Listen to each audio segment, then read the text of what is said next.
बिस्मिल्लाहिर्रहमानिर्रहीम। ये आज हम स्टार्ट कर रहे हैं अपना course introduction of object oriented programming. इससे पहले आप लोगों ने सी लैंग्वेज पढ़ी है या सी प्लस प्लस लैंग्वेज भी पढ़ी हो, तो उसमें आपने कुछ बेसिक चीज़ें पढ़ी होती हैं। कौन सी चीज़ें पढ़ी होती हैं आप लोगों ने? लाइक आपने पढ़ा होगा कंपाइलर क्या होता है, ठीक है, और प्रोग्राम राइट कैसे करना है, सेव कैसे करना है, कंपाइल कैसे करना है, रन कैसे करना है, ये सारी चीज़ें पढ़ी हुई हैं ना आप लोगों ने। और उसमें फिर आपने उसके बाद लैंग्वेज स्टार्ट हो जाती है कि वेरिएबल्स कैसे बनाते हैं, इनपुट आउटपुट कैसे होता है, ठीक है, और कंडीशंस कैसे लगती हैं, लूप्स कैसे लगती हैं, एरेज क्या होती हैं, फंक्शंस क्या होते हैं। ये चीज़ें मैं सपोज कर रहा हूँ कि आप लोगों ने ऑलरेडी पढ़ी हुई हैं सारी। अगर इसमें से कोई मिसिंग है तो हम बाद में देख लेंगे। स्पेशली फंक्शंस तो हमने अभी पढ़ने हैं डिटेल से, ठीक है। तो एरेज भी आपको आइडिया होना चाहिए, अगर इसका आइडिया नहीं है तो इसकी भी टेंशन नहीं, हम पढ़ लेंगे, ठीक है। लूप्स तक आपको क्लियर होना चाहिए यहाँ तक, ठीक है। तो ये जो आपने अभी तक जो सी में या सी प्लस प्लस में जो प्रोग्रामिंग पढ़ी है ना, वो कहलाते हैं, उसको कहते हैं प्रोसीजरल प्रोग्रामिंग। क्या कहते हैं? Procedural programming. अभी तक आपने जो काम किया ना, वो किया है प्रोसीजरल, या हम कह सकते हैं फंक्शनल प्रोग्रामिंग। मतलब उसमें क्या होता है कि आपके जो भी प्रोग्राम है वो छोटे छोटे फंक्शंस पे मुश्तमिल होता है, और वो फंक्शन एक दूसरे को कॉल करते हैं। इस तरह से आपका प्रोग्राम बिल्ड होता है, सही है। यानी यूँ समझ लें कि जैसे एक कंप्यूटर है, उसमें हार्ड डिस्क लगी होती है, प्रोसेसर लगा होता है, और पावर सप्लाई लगी होती है, मदरबोर्ड होती है। ये सारे क्या है, डिफरेंट फंक्शनल यूनिट्स हैं कंप्यूटर के, जो एक दूसरे से कनेक्टेड रह के आपस में काम करते हैं और एक आउटपुट जनरेट करते हैं। आपके सामने आउटपुट आ रहा होता है, कीबोर्ड माउस भी आप उसमें शामिल कर लें। तो दुनिया का कोई भी चीज़ जब बनती है ना, लाइक कार है या मोटरसाइकिल है या कोई भी चीज़ बनाई जाती है, तो उसके छोटे छोटे फंक्शनल यूनिट्स होते हैं जो आपस में कम्युनिकेट करके आपको फाइनल एक रिजल्ट प्रोवाइड करते हैं, ठीक है। हमने इस प्रोग्रामिंग का इससे अगला वर्जन पढ़ना है। इसका अगला वर्जन तो नहीं है, मतलब इससे बेटर जो आजकल जो बहुत ज़्यादा इस्तेमाल हो रहा है, स्टाइल ऑफ प्रोग्रामिंग है ये। उसे हम क्या कहते हैं? ऑब्जेक्ट ओरिएंटेड प्रोग्रामिंग, ठीक है, या इन शॉर्ट हम इसको क्या कहते हैं? ये एक डिफरेंट स्टाइल ऑफ प्रोग्रामिंग है। इसमें हम बात करते हैं दो मेन चीज़ों की, क्लासेस और ऑब्जेक्ट्स की। इसकी मैं आपको एक छोटी सी एग्जांपल दे देता हूँ। क्लास की मिसाल ऐसे ही है जैसे कि आप किसी बिल्डिंग का नक्शा तैयार करते हैं और उसके बाद उस नक्शे की बुनियाद पे इमारत खड़ी कर देते हैं। वो जो कागज़ पे आपने डिज़ाइन तैयार किया है, उस नक्शा तैयार किया है उस बिल्डिंग का, वो कहलाता है उसकी क्लास। उसमें सारी डिटेल्स लिखी होती हैं कि इस घर का एरिया कितना है, इसमें कमरे कहाँ कहाँ पे होंगे, सारी डिटेल्स लिखी होती हैं। तो बाद में उन्हीं डिटेल्स की बेस पे इमारत खड़ी हो जाती है, यानी उस क्लास का ऑब्जेक्ट बन जाता है। एक और एग्जांपल लें, अगर कोई कारें या मोटरसाइकिल बनाने वाली कंपनी है, उसने नया मॉडल लॉन्च करना है अपनी कार का, तो वो पहले पेपर पे उसका सारा डिज़ाइन तैयार करते हैं कार का, और उसके बाद उस डिज़ाइन की बेस पे बहुत सारी कारें तैयार कर देते हैं जो सारी सेम डिज़ाइन की होती हैं, सेम कॉन्फ़िगरेशन की होती हैं। तो वो जो पेज के ऊपर डिज़ाइन बना है वो क्लास है, और जो उस डिज़ाइन की बेस पे इतनी सारी कारें क्रिएट हो गई हैं वो क्या है? ऑब्जेक्ट्स।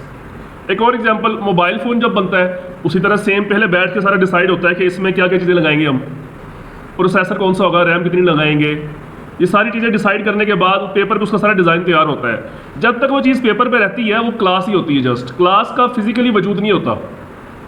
फिजिकली क्या होती है? ऑब्जेक्ट होती है, और ऑब्जेक्ट हमेशा किसी क्लास के ऊपर बनता होता है। समझ आ रही बात? तो हम भी इसमें जो काम करेंगे वो क्लासेस और ऑब्जेक्ट्स की बेस पे ही करेंगे, ठीक है। पर रियल लाइफ में आज जो हम प्रोग्रामिंग कर रहे हैं वो सारी ऊप के ऊपर ही हो रही है। फंक्शन भी यूज़ होते हैं लेकिन प्रायोरिटी ऊप की होती है। तो इसका हम इंट्रोडक्शन लेते हैं। लिखा जी, object oriented programming aims to implement real world entities. ये कुछ चीज़ें होती हैं लाइक इनहेरिटेंस, हाइडिंग, पॉलीमॉर्फिज्म वगैरह वगैरह, ये रियल लाइफ में एग्जिस्ट करती हैं। अभी हम समझेंगे ये सारी चीज़ें डिटेल से। ये रियल लाइफ में एग्जिस्ट करती हैं, लेकिन प्रोग्रामिंग में ये एग्जिस्ट नहीं करती थी ऊप से पहले। जब तक हम फंक्शनल लेवल पे काम कर रहे थे, हम फंक्शनल प्रोग्रामिंग कर रहे थे, इस लेवल तक ये चीज़ें उसमें नहीं थी, लेकिन ये रियल लाइफ में थी। तो हम ये चाहते हैं कि ये रियल लाइफ की चीज़ें प्रोग्रामिंग में भी आनी चाहिए, ठीक है। जैसे ये ऊप अब की नहीं बनी, ऊप को बने भी यूँ समझ लें कोई 1995 वे बैक इन 1995, मतलब आप समझ लें कम से कम 25 साल तो हो चुके हैं इसको इंट्रोड्यूस हुए, ठीक है। The main aim of OOP is to bind together the data and functions that operate on them so that no other part of the code can access this data except that function। ये main point है इसका। OOP में होता क्या है कि एक object, उसका जितना भी डाटा होता है और उसके जितने भी फंक्शन होते हैं वो सारे ऑब्जेक्ट के अंदर होते हैं। इससे पहले ऐसा नहीं था। फंक्शनल प्रोग्रामिंग में ऐसा नहीं होता। फंक्शनल प्रोग्रामिंग में डाटा अलग होता है, फंक्शन अलग होते हैं, लेकिन इसमें OOP में क्या होता है, एक ऑब्जेक्ट के अंदर उसका सारा रेलिवेंट डाटा और उसके सारे फंक्शन उसके अंदर ही होते हैं, ठीक है। अभी हम देखेंगे वो कैसे होते हैं। तो ये कुछ मेन कॉन्सेप्ट है जो हमने फॉलो करने हैं। हम सबसे पहले देखेंगे क्लास क्या होती है, ऑब्जेक्ट्स क्या होते हैं, डाटा एब्स्ट्रैक्शन क्या होती है वगैरह, ये सारी चीज़ें हम आज इंशाल्लाह देखेंगे, ठीक है। तो सबसे पहले हम देखते हैं क्लास। यूँ समझ लें इन शॉर्ट, अगर आप कह लें यदि class is a user defined data type. Data types आप लोगों ने पढ़ी हुई हैं, इंट, फ्लोट, चार, ये पढ़ी हुई है ना, डबल। यूजर डिफाइंड वो जो डाटा टाइप्स थी ना वो सारी पहले से डिफाइंड, ऑलरेडी डिफाइंड थी। ये कौन सी होगी, यूजर डिफाइंड। मतलब यूजर से मुराद प्रोग्रामर है, ये इसमें गलत लिखा हुआ है। यूजर से मुराद क्या है, प्रोग्रामर। अगर हम यूजर का वर्ड यूज करेंगे तो यूजर से मुराद वो बंदा होता है जिसके लिए वो चीज़ बनाई जा रही है, तो उसको तो प्रोग्रामिंग नहीं आती, ठीक है। प्रोग्राम या एक पूरा जो सॉफ्टवेयर बनाया जाता है वो किसके लिए बनाया जाता है, यूजर के लिए। तो यूजर ने तो उसको यूज करना होता है, तो यहाँ पे जो बेटर वर्ड है वो क्या होना चाहिए, प्रोग्रामर। प्रोग्रामर अपनी मर्जी से एक डाटा टाइप डिफाइन कर देता है, लेकिन ये खाली डाटा टाइप नहीं होती, इसमें और भी बहुत सारी चीज़ें होती हैं। It consist of data members and member function. ये चीज़ इंपॉर्टेंट है, इसमें दो तरह की चीज़ें होती हैं क्लास में। कौन कौन सी, डाटा मेंबर्स और function members, which can be accessed and used by creating an instance of that class. Instance का मतलब है ऑब्जेक्ट।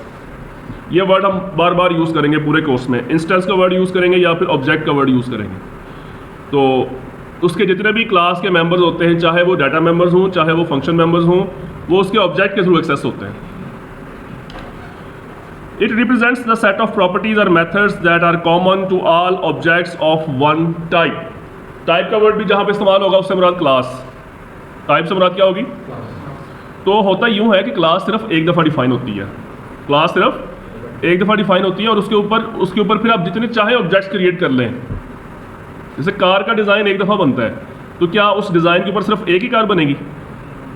चाहे तो आप हज़ारों लाखों कारें तैयार हैं, उस कारें जो हैं वो उस डिज़ाइन के मुताबिक तैयार कर लें। ऐसे ही होता है ना, मोबाइल फ़ोन भी ऐसे ही बनते हैं। तो लेकिन वो एक डिज़ाइन के मुताबिक, एक क्लास के मुताबिक जितनी भी चीज़ें बनेगी सबकी सेम, उसके सेम प्रॉपर्टीज़ होंगी, सेम मेथड्स होंगी, सेम कॉन्फ़िगरेशन होगी, सेम स्पेसिफिकेशन होंगी।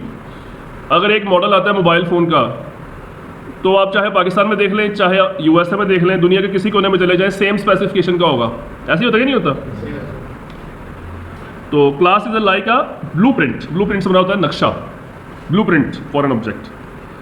चलिए फॉर एग्जांपल, ये एग्जांपल कार की उसने दी है, तो कार की एग्जांपल मैंने आपको दे दी है। तो हाँ, ये है उसमें कि जी कार की जो क्लास बनती है उसमें प्रॉपर्टीज़ क्या क्या होंगी, like all of them will have 4 wheels. Car की जो हमने डिज़ाइन बनाया है उसमें लिखा हुआ है कि इस डिज़ाइन की बेस पे जो भी कार तैयार होगी उन सब में क्या होगा, 4 व्हील्स होंगे, उसकी एक स्पीड लिमिट होगी, उसकी माइलेज रेंज होगी वगैरह वगैरह। मतलब ये सारी क्या है, उसकी प्रॉपर्टीज़ हैं, उसकी स्पेसिफिकेशन हैं, हर जो ऑब्जेक्ट बनेगा उस क्लास की बेस पे। अच्छा, उसके बाद हम चलते हैं ऑब्जेक्ट को थोड़ा सा समझते हैं।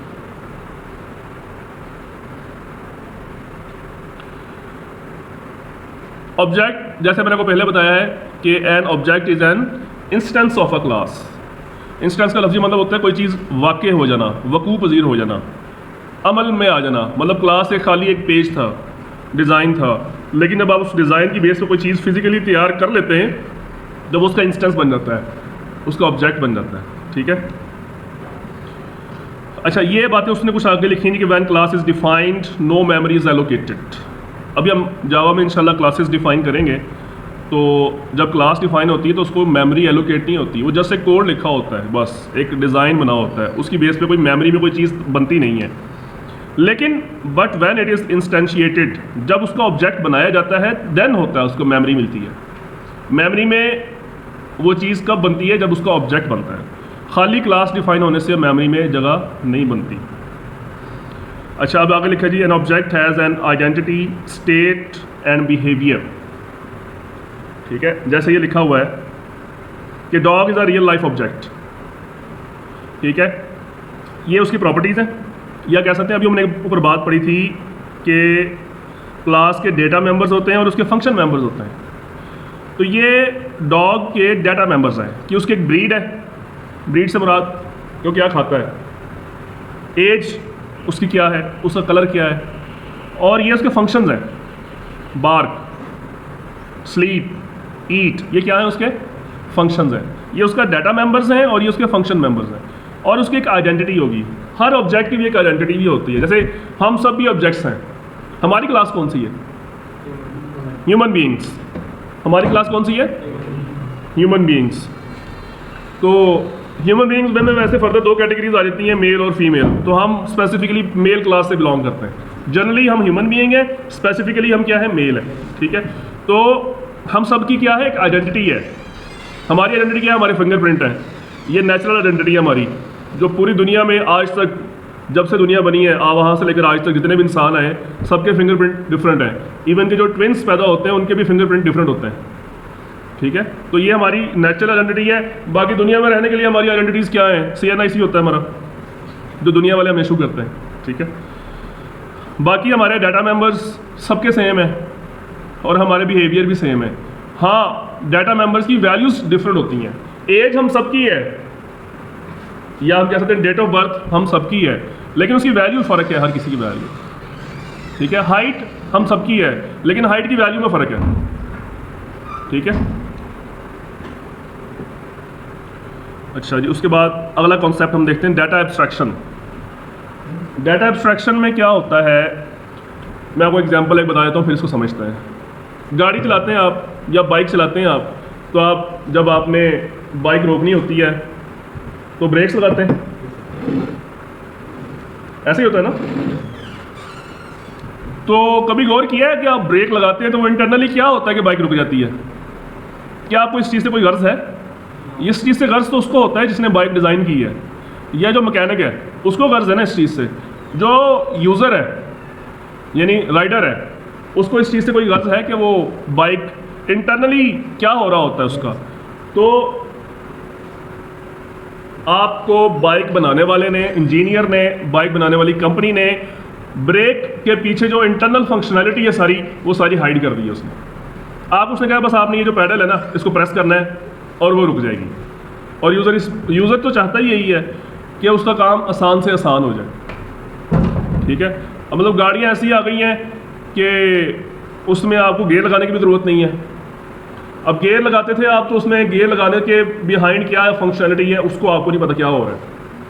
उन्होंने उससे भी ज़्यादा आसान कर दिया, ऑटो पे कर दी गाड़ी कि अब गियर भी ना लगाएं आप, बस रेस दिए जाए। उससे भी ज़्यादा अगला वर्जन आ गया, गाड़ी आप ड्राइव ही ना करें, पीछे बैठ जाएं आगे, गाड़ी खुद ही चलेगी।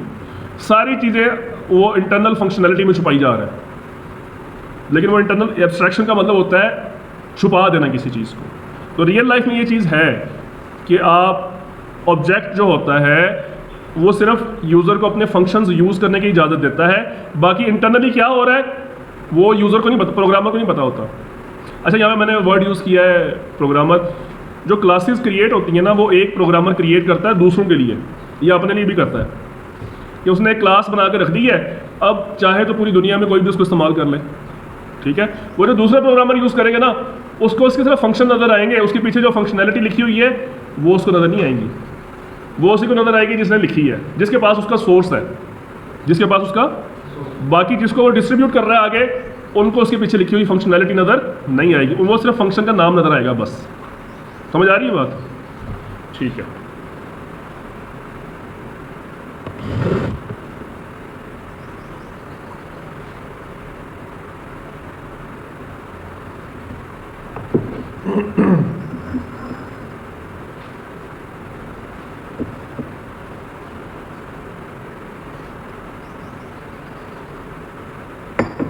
अच्छा, उसके बाद है एनकैप्सुलेशन।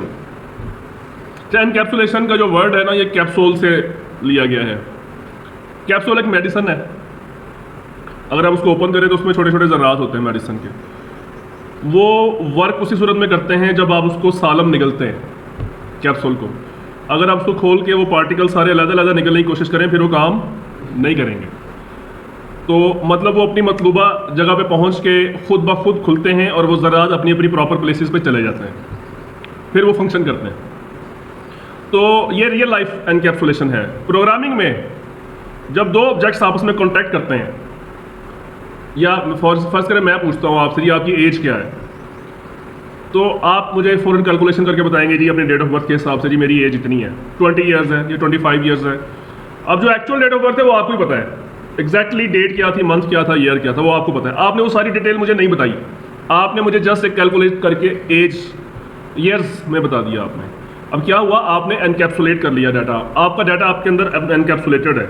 आप दुनिया को सिर्फ वही चीज़ें दिखाते हैं जो आप उनको बताना चाहते हैं, बाकी जो इंटरनली आपके ब्रेन में जो डाटा है वो सारा डाटा कभी भी आप दूसरों को नहीं बताते। जो उनको चाहिए होता है सिर्फ वही बताते हैं आप, या जो आप बताना चाहते हैं। मतलब आपने डाटा हाइडिंग की हुई है अपने दिमाग में, ये नीचे उसने कॉन्सेप्ट लिखा हुआ है डाटा हाइडिंग का। आपने अपने ब्रेन में डाटा हाइडिंग की हुई है और आप आउटर वर्ल्ड को सिर्फ वही डाटा शो करते हैं जो आप शो करना चाहते हैं या जो उनको चाहिए होता है, सारा डाटा नहीं शो करते आप।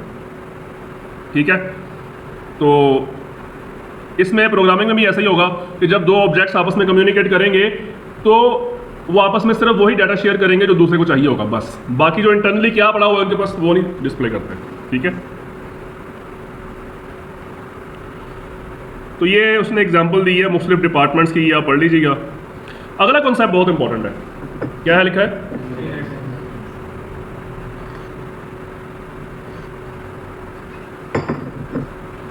इनहेरिटेंस का लफ्ज़ी मतलब होता है वरासत। जब एक बाप की जो जायदाद होती है वो उसके बच्चों को मिलती है या बीवी को मिलती है तो उसे हम क्या कहते हैं, वरासत या इनहेरिटेंस। तो ये तो होगी ना फिजिकल वरासत उसकी, जायदाद वगैरह। लेकिन एक उसकी जो नेचुरल क्वालिटीज़ होती हैं ना, मतलब उसकी आंखों का रंग कैसा है, उसका कंप्लेक्शन कैसा है, उसके बाल कैसे हैं, उसके बोलने का अंदाज कैसा है, वो भी ट्रांसफ़र होता है उसकी औलाद के अंदर। शक्लें मैच हो रही होती है ना, बोलने का अंदाज भी एक जैसा होता है ऐसा ही नहीं होता। ये नेचुरल इनहेरिटेंस कर रहा होता है अल्लाह ताला बाप से उसकी औलाद में। तो मतलब उसके जो डाटा मेंबर्स हैं और उसके जो फंक्शन मेंबर्स हैं, डाटा मेंबर्स मतलब उसकी आंखों का रंग, उसके बालों का कलर, उसके चेहरे का कलर, ये उसके डाटा मेंबर्स हैं। और उसके बोलने का अंदाज, वो बोलता कैसे है, ये उसके फंक्शन है। वो लोगों से डीलिंग कैसे करता है, ये भी उसके फंक्शन है। हद तक कि उसको लोगों के साथ डील करने का जो तरीका है वो भी उसकी औलाद में ट्रांसफ़र हो जाता है। मतलब उसके डाटा मेंबर और उसके फंक्शन मेंबर सारे उसकी औलाद में ट्रांसफ़र हो जाते हैं। सारे तो खैर नहीं होते, कुछ ना कुछ हो जाते हैं। तो यही कंसेप्ट हम इधर भी करेंगे कि जब एक क्लास हम बनाएंगे तो उसकी क्लास के फर्दर आगे हम मज़ीद सब क्लासेस भी क्रिएट करेंगे।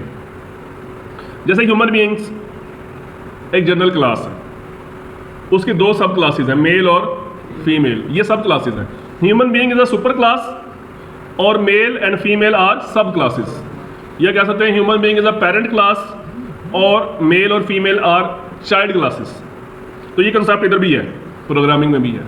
ठीक है, और मैं समझता हूँ ये सबसे इंपॉर्टेंट चीज़ यही है ऊप में, ऑब्जेक्ट ओरिएंटेड। ये इसका बहुत फ़ायदा, इसको आगे जाके पढ़ेंगे हम। इसमें लिखा हुआ है जी इनहेरिटेंस के ज़रिए आप कोड का रीयूज़ कर सकते हैं कि जो चीज़ आपने एक दफ़ा डिफाइन कर दी है वो आगे आपको लिखने की ज़रूरत नहीं है। जो बिहेवियर पेरेंट का जो बिहेवियर डिफाइन कर दिया वो चाइल्ड में खुद ही आ जाएगा, आपको चाइल्ड में जाकर खुद से लिखने की ज़रूरत नहीं है। समझ आ रही बात? अच्छा, उसके बाद आ गया पॉलीमॉर्फिज्म।